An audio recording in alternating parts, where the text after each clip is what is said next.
तो हेलो बच्चों, इस वीडियो में वेलकम करने जैसा तो कुछ भी नहीं है क्योंकि कहा जाता है कि जिनकी शुरुआत ही खराब हो, उनका अंत तो खराब होना ही है। तो आप सभी को पता होगा कि अभी हाल ही में जो सीबीएसई का रिजल्ट आया है 10th क्लास का और 12th क्लास का, इसमें से 90 अबाउ 90% से ज़्यादा बच्चे बिल्कुल भी खुश नहीं हैं। चारों तरफ बच्चों धुआँ उड़ रही है और आप सब जानते हो कि अगर धई धुआँ उड़ रही है तो कहीं न कहीं आग लगी होगी। हाँ, मेरे प्यारे बच्चों और मैं ये वीडियो अभी इसलिए रिकॉर्ड कर रहा हूँ क्योंकि मेरे प्यारे बच्चों मैं डायरेक्टली इन्वॉल्व था बच्चों के साथ में, उनकी काउंसलिंग करने में, उनसे बातचीत करने में और कहीं न कहीं हमें फैक्ट चाहिए था कि हमें पता ये रहे कि वास्तव में क्या एग्ज़ाम से रिलेटेड क्या जो ये जो चारों तरफ जो वीडियोज़ चल रहे हैं कि सीबीएसई के रिज़ल्ट में धांधली हुई है, तो इसके लिए हमें फैक्ट्स चाहिए, ठीक है ना? अभी बहुत सारी बातें करूँगा कि आगे क्या हो सकता है, हम क्या कर सकते हैं, वीडियो बहुत इम्पोर्टेंट होने वाली है। अब मैं बच्चों आप लोगों को बता दूँ कि इतने दिन तक मैं टेलीग्राम पर, इंस्टाग्राम पर, मेल पर सभी बच्चों के साथ में मैं बातचीत कर रहा हूँ, पर्सनली उनको गाइड करने की कोशिश कर रहा हूँ, क्योंकि ऐसे समय पर बच्चों से डायरेक्ट बात करना बहुत ज़रूरी है, मेरे वीडियो बनाने से ज़्यादा। ठीक है मेरे बच्चों? और साथ में मैं बच्चों के साथ में लाइव भी जुड़ा था, जिससे उनके डाउट्स क्लियर कर सकूँ और एक बार उनको थोड़ा-सा रिलैक्स महसूस करा सकूँ, ताकि वो ज़्यादा डरे हुए हैं, तो वो डरे हुए महसूस ना हो। अब मेरे बच्चों, ये पानी जो है, वो सर से ऊपर जा चुका है।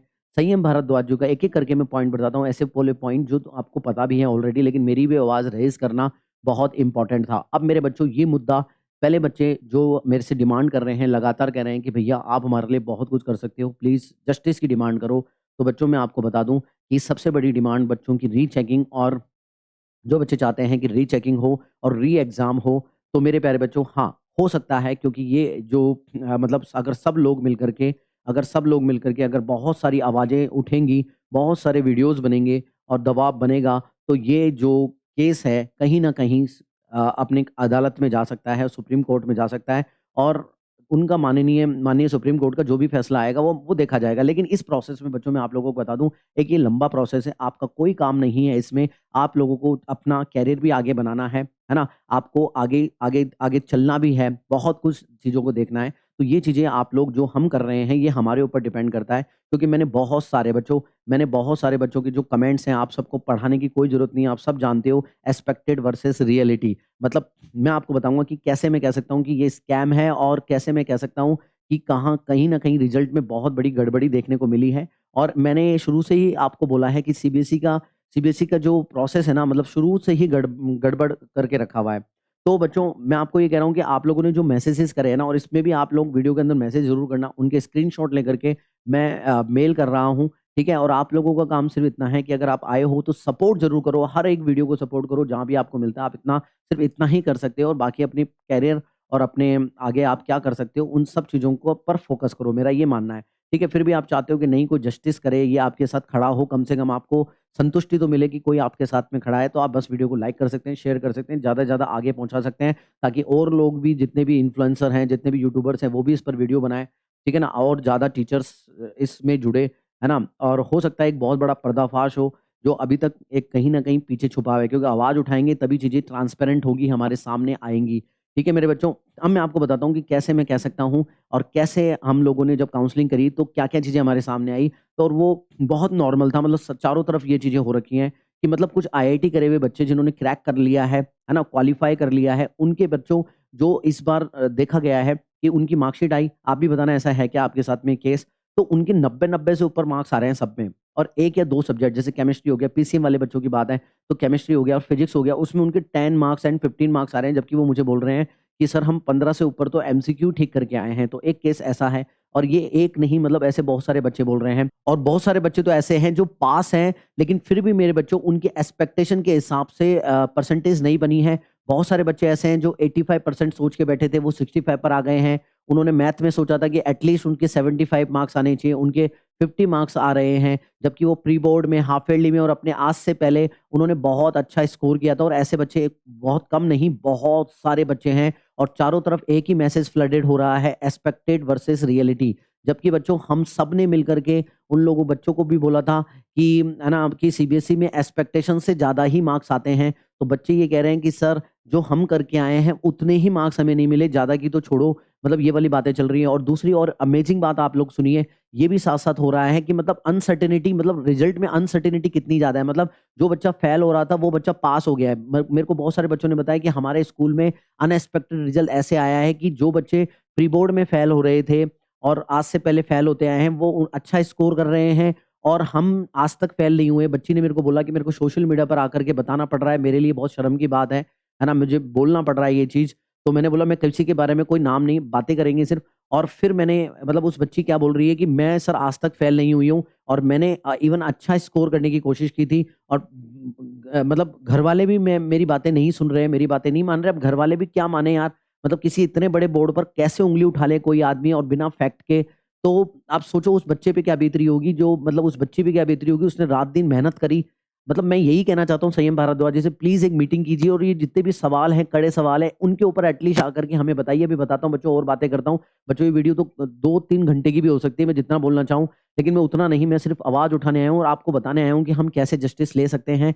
तो बच्चों, मैं ये कहना चाहता हूँ कि वो बच्ची बोल रही है कि मतलब अब पेरेंट्स भी उनकी बातों को समझने को तैयार नहीं, क्योंकि इतने बड़े बोर्ड को कैसे, मतलब कैसे उँगली उठाएँ? हम भी कैसे उठाएँ फैक्ट के आधार पर? हमारे पास तो क्या मैसेजेस हैं, हमारे पास मार्कशीट है, हमने बहुत कुछ देखा है। मार्कशीट में भी गड़बड़ी देखने को मिली है। हो सकता है किसी के मार्क्स किसी में चढ़ गए हैं। आई डोंट नो क्या हुआ है, लेकिन हमने जब रिसर्च की तो कहीं न कहीं ये तो लग रहा है कि भैया धुआँ उठ रही है तो आग तो है, कहीं न कहीं आग लगी है मेरे प्यारे बच्चों। तो ये बहुत सारी चीज़ें देखने को मिल रही है कि मतलब फेल वाले बच्चे पास हो गए हैं, जिनके एक्सपेक्टेशन से ज़्यादा मार्क्स आ गए हैं। ये बहुत सारी चीज़ें हैं। अब बात करते हैं मेरे प्यारे बच्चों, जब हमने कहा कि बच्चों के जो डिफ़िकल्टी सेट, और हाँ, संयम भारद्वाज जी से मैं ये भी कहना चाहूँगा कि आपने डिफ़िकल्टी सेट बनाया, है ना? मतलब आपने पेपर टफ दिया। चलो पेपर टफ देते, वो इनजस्टिस की कैटेगरी में नहीं आता है पेपर टफ देना, लेकिन इनजस्टिस की कैटेगरी में ये आता है कि जितने भी सेट्स आपने बनाए हैं, उन सेट्स में एक जैसा डिफ़िकल्टी लेवल नहीं था। कोई हार्ड थे, कोई ईज़ी थे। आपने ये काम किया। फिर आपने बोला कि हम आपको मॉडरेशन पॉलिसी देंगे। हमने नहीं बोला, आपने बोला कि अगर ऐसा हमसे ये गलती हुई है, डिफ़िकल्टी सेट्स आए हैं, तो आप मॉडरेशन पॉलिसी के तहत हमें नंबर देंगे, फिर ग्रेस मार्क्स जो दिए जाते हैं वो भी देंगे। लेकिन जहाँ तक मैंने बच्चों के मार्क्स देखे हैं, जहाँ मैंने बच्चों की मार्कशीट देखी है, उसमें बहुत सारे मार्कशीट ऐसी है जो 30 नंबर पर बच्चे अटके हुए हैं, 31 नंबर पर अटके हुए हैं। एटलीस्ट मतलब ऐसे-ऐसे 2-2 3-3 नंबर से बच्चे फेल हो रहे हैं। इसका मतलब ग्रेस मार्क्स तो कहीं भी दिया नहीं गया है। इस जस्टिस में मतलब ये जस्टिस है कहाँ? और आपने जो मॉडरेशन पॉलिसी की बात कही थी, वो तो बच्चों का हक है। ग्रेस मार्क्स तो चलो फिर भी आपने नहीं दिए, कोई बात नहीं। ग्रेस मार्क्स नहीं दी, मॉडरेशन पॉलिसी आपको लगानी पड़ती। ये हमारा हक था। आप हमें बताएँ कि ऐसा कौन-सा टूल यूज़ किया कि कैसे आपने 12, 15 नंबर, 13 नंबर या 10 नंबर आपने अलग से बच्चों को दिए हैं, हमें बताएँ, ट्रांसपेरेंसी लेकर के आएँ कि हाँ, बच्चों को नंबर मिले हैं, है ना? और वैसे भी ये दूध का दूध और पानी का पानी हो ही जाएगा जब बच्चों के पास में कॉपी चेकिंग आएगी। उसमें भी आपने बहुत लेट कर दिया है। जो विंडो आप खोलने वाले हो कॉपी चेकिंग के लिए, कॉपी मँगवा सकते हैं और रिवॉल्यूशन और रीचेकिंग करवा सकते हैं। और मेरा एक अब बच्चों से ये डिमांड है, मतलब मेरी सबसे बड़ी, जो आप कह रहे हो ना कि अपन को जस्टिस चाहिए, तो बच्चों मैं तो यही चाहता हूँ कि ये कॉपी मतलब इस कॉपी को मँगवाने के पैसे नहीं लगने चाहिए, ऐसा मेरा मानना है। यहाँ पर तो बच्चों के साथ जस्टिस हो। क्यों मैं बोल रहा हूँ ऐसा? क्यों बच्चे, ये सारे बच्चों के ही सवाल हैं, ये बच्चे ही बोल रहे हैं। बच्चे कह रहे हैं कि गलती टीचर करे, गलती सीबीएसई करे और भुगतान हम करें, हम किस बात के पैसे दें, है ना? बिल्कुल सही बात है मेरे बच्चों। और दूसरी बात मेरे बच्चों, बहुत सारे बच्चे तो ऐसे हैं जो फाइनेंशियली वीक हैं। चलो फाइनेंशियली वीक नहीं है तो भी कुछ बच्चे ऐसे बोल रहे हैं कि चलो पैसा भी है, तो पेरेंट्स को क्या सोच करके हम पेरेंट्स को बोलें कि हमारे को ये 5 सब्जेक्ट की कॉपी मँगानी है, ये 4 सब्जेक्ट की कॉपी मँगानी है। और अगर हमें डर लग रहा है कि पहले तो पेरेंट्स मानेंगे नहीं, है ना? बोलेंगे कि तू ही गलती करके आया होगा, क्योंकि पेरेंट्स इतनी जल्दी कन्विंस नहीं हो पाएँगे। बच्चा खुद ये सोच रहा है कि मतलब कल को मान लो नंबर नहीं बढ़े, तो पेरेंट्स हमें कहेंगे हमारे पैसे बर्बाद कर दिया, है ना? और बोल तू ऐसा-वैसा, पढ़ता नहीं, नालायक। तो मतलब पेरेंट्स तो कहाँ पर मानेंगे, और पेरेंट्स खुद भी परेशान है। मतलब मैं किसी पर ये नहीं बोल रहा, मतलब चारों तरफ से सब ह हर आदमी परेशान हो चुका है इस रिजल्ट को लेकर के, तो कोई तो सॉल्यूशन इस चीज़ का अपन को निकालना ही पड़ेगा मेरे प्यारे बच्चों के लिए। तो मैं ये कह रहा हूँ कि कॉपी आप इतने बड़े बोर्ड हो, अपनी तरफ से कोई फंड रेज़ करवाकर बच्चों को कम से कम जो जेन्युइन बच्चे हैं, जो फेल हुए हैं, और उनके लिए कॉपी कम से कम आप लोगों को मतलब फ्री देनी चाहिए। एटलीस्ट नहीं भी दो तो 500-700 रुपए की कॉपी का चार्ज नहीं होना चाहिए, बहुत कम और बहुत नॉमिनल होना चाहिए। और दूसरी बात मेरे बच्चों, मैं अगर बात करूँ जस्टिस की, तो अगर किसी बच्चे के मार्क्स बढ़ते हैं, है ना? और तो उसे उसे रिफंड भी मिलना चाहिए अगर आप पैसे ले भी रहे हो, और उसे कंपनसेशन के आधार पर जो मेंटली हरास हुआ है या उसने मेंटल जो प्रेशर अभी झेल रहा है जिसके कारण उसको आगे का करियर बनाने में दिक्कत आ रही है, तो मुझे लगता है कि संयम भारद्वाज से हम ये कह सकते हैं कि हमें 10 गुना पैसे, जैसे आप ₹500 पर कॉपी ले रहे हो और अगर हमारे नंबर बढ़ते हैं, तो हमें जितने नंबर बढ़ेंगे उतने गुना पैसे वापस रिफंड किए जाएँ और कंपनसेशन की माँग हमारी है आपसे। तो ऐसा कुछ मैं ऐसा माँग रहा हूँ कि बस ये वाली चीज़ हो। और बच्चों आप देखना, जब बहुत सारी कॉपियाँ आएँगी, जब आप रिवॉल्यूशन के लिए डालोगे और इन्होंने अभी तक विंडो नहीं खोली है, जैसे ही विंडो खोलेंगे अभी 7 दिन का समय इन्होंने बोला है, तो वो भी लेट खोल रहे हैं एक तरीके से, लेकिन जैसे ही विंडो खुलेगी ना बेटा देखना, हमारी जीत होगी। और वहाँ पर कम से कम 15 से 20 मार्क्स और बहुत ज़्यादा मार्क्स वहाँ पर बढ़ रहे होंगे, है ना? ऐसी मैं आशा करता हूँ और इसका खुलासा कॉपी मँगाने के बाद आसानी से हो जाएगा, है ना? और क्या प्रोसेस है वो मैं आप लोगों को बता दूँगा। तो बच्चों ये वीडियो को ज़्यादा से ज़्यादा शेयर करो यार, लाइक करो और कमेंट करो ताकि ऐसे वीडियोज़ और बनते रहें। पहले चैनल पर पहली बार हो तो सब्सक्राइब ज़रूर करना और आपके क्या सवाल है कमेंट बॉक्स में कमेंट बताना, करके ज़रूर बताना मेरे प्यारे बच्चों। और आपने क्या परेशानी है बताओ, क्योंकि मुझे वो कमेंट्स चाहिए आप लोगों के, जिससे मेरे को स्ट्रेंथ मिले अगला वीडियो बनाने के लिए भी और मेल करने के लिए भी। अभी मैं खड़ा होकर के आप लोगों के सामने कम से कम 2 घंटे बोल सकता हूँ, लेकिन ये वीडियो बनाने का मकसद यही था कि हमारी आवाज़ रेज़ हो, बच्चों तक पहुँचे, ज़्यादा से ज़्यादा बच्चों तक वीडियो शेयर हो और कहीं न कहीं हम जस्टिस ले सकते हैं। और अभी तो विंडो खुलना बाकी है वेरिफ़िकेशन ऑफ मार्क्स की, तो पहली जीत तो हमारी यहीं पर ही हो सकती है, एक कॉपी चेकिंग को लेकर के, है ना? कॉपी चेकिंग जो ये विंडो खोलने वाले हैं, हो सकता है ये पैसे कम कर दें, हो सकता है फ्री ऑफ कॉस्ट कर दें, तो शायद इस आवाज़ उठाने का और चारों तरफ वीडियो फैलने का एक जस्टिस तो यहाँ पर मिल सकता है। और जो बड़ा जस्टिस है, जो हम लगातार लगे हुए हैं आप लोगों के सामने और आप देख रहे हो सोशल मीडिया पे चारों तरफ एक ही वीडियो चल रहे हैं, जो कि आपकी अल्टीमेटली एक तरीके से जीत है। तो वीडियो को शेयर करें, लाइक करें, कमेंट करें मेरे प्यारे-प्यारे विद्यार्थी, और कोई भी प्रॉब्लम है कमेंट सेक्शन में ज़रूर लिखें।